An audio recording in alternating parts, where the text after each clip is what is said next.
Izaias chapter 28 इस्रायला आनी जुडा विशीं उनेक कविता समार्ये आड. एफ्रायमाच्या बेबद्यांच्या गर्विश्ट पोंगडाचें कोठा कोट्टा.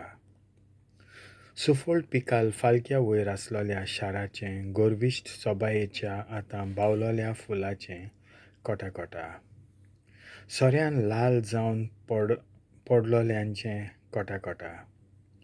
पळयात धोनयान धाडलोलो गोठ आनी पोदवेदार कोण एकलो आसा. कोरव्यांच्या पावसा सारको, नास कोत्तोल्या तुफाना सारको, उफालतोल्या उदकांच्या लोटा सारको आपल्या हातान तो तांकां जमनीर शेवटून उडयता. एफ्रायमाच्या बेबद्यांचो गुरविश्ट पोंगड पांयां तोळा मोस्तोन वेतलो आनी तशेंच सुफोल्ड पिकाल फालक्या वयर आसलोलें गुरविश्ट सोबायेचें बावलोलें फूल. जशें गिमा आदींच पिकलोलें अंजीर कोणाकूय दिश्टी पडलें जाल्यार तो तें हातान काडटा आनी सटकन गिळटा. तशेंच आतांय जातोलें.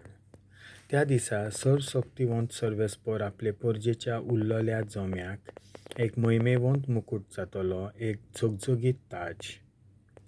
न्यायनीत करूंक बसतोल्याक तो झुजतलो उजू न्यायाची स्फूर्ती आनी धाड घालपाक लोटून दारवंट्या भायर उडयतल्यांक विरा धीराचें बोल. खोट्या प्रवाद्यां आड. एई सोरो पिवन घुंवलतात, लाल कोत्तात तसल्या पिवणान लोकतात. याज्ञीक आनी प्रवादी तीख निबोर सोरो पिवन घुंवळटात. सोरो पिवन पिवन सुंडे जावन गेल्यात. कडक फेणी तांकां गिरगिरायता. दर्शनां घेतना ते फसतात. निर्णय दितना ते धुंडोलतात.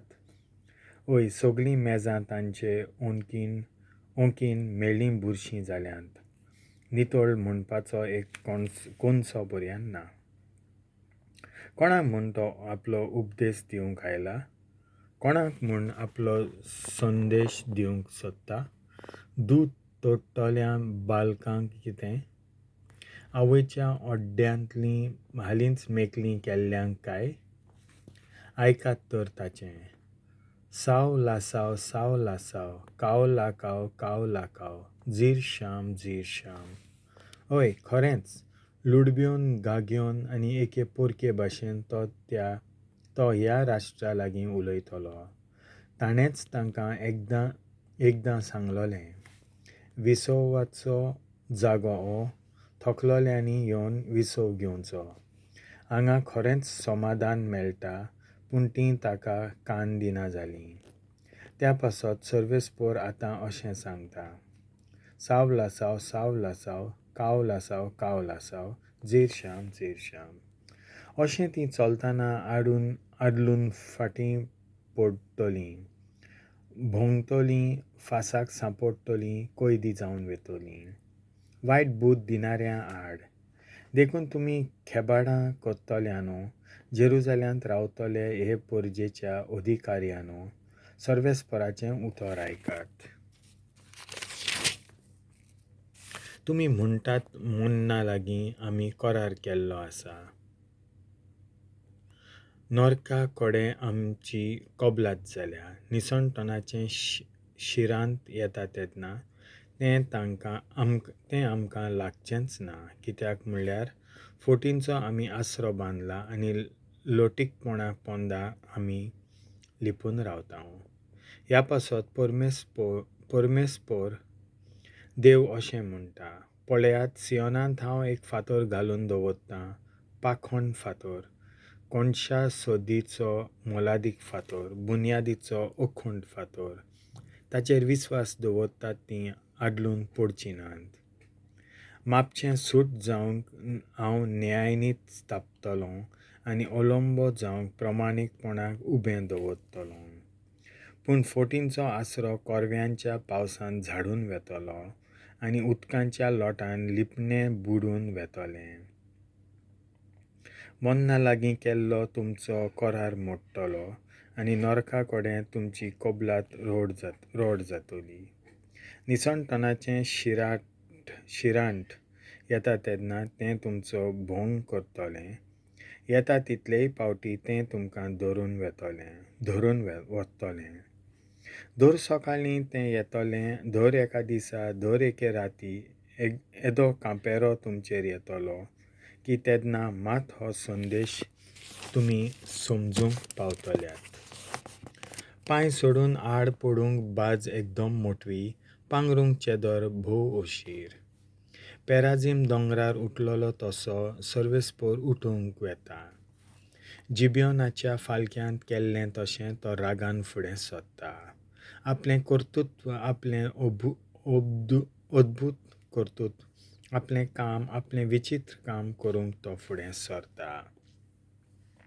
आतां पुरो तुमचीं खेबाडां ना तर तुमच्यो बेड्ड्यो अदिकूच घट जातल्यो, कित्याक धोनयान सर्वशक्तिवंत देवान आख्ख्या देशा विरुद्ध घेतलेलो निसणटनाचो निर्णय हांवें आयकला. एक वोपार.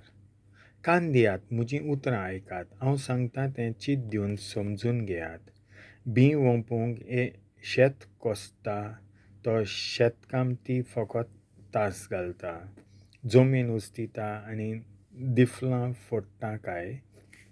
जमीन सपाट केल्ल्या उपरांत तो बडीशेप लायता आनी जिरें पेरता. वळींनी गंव, बाजरी आनी जोव वोंपता आनी देगेक नाचणो घालता, होय की ना? हें शिक्षण ताका मेळना, ताच्या खुद देवान तें ताका दिलां. बडीशेप धारीच्या यंत्रान मोडूंक फावना आनी जिऱ्याचेर गाडयेचें चाक उडिनात.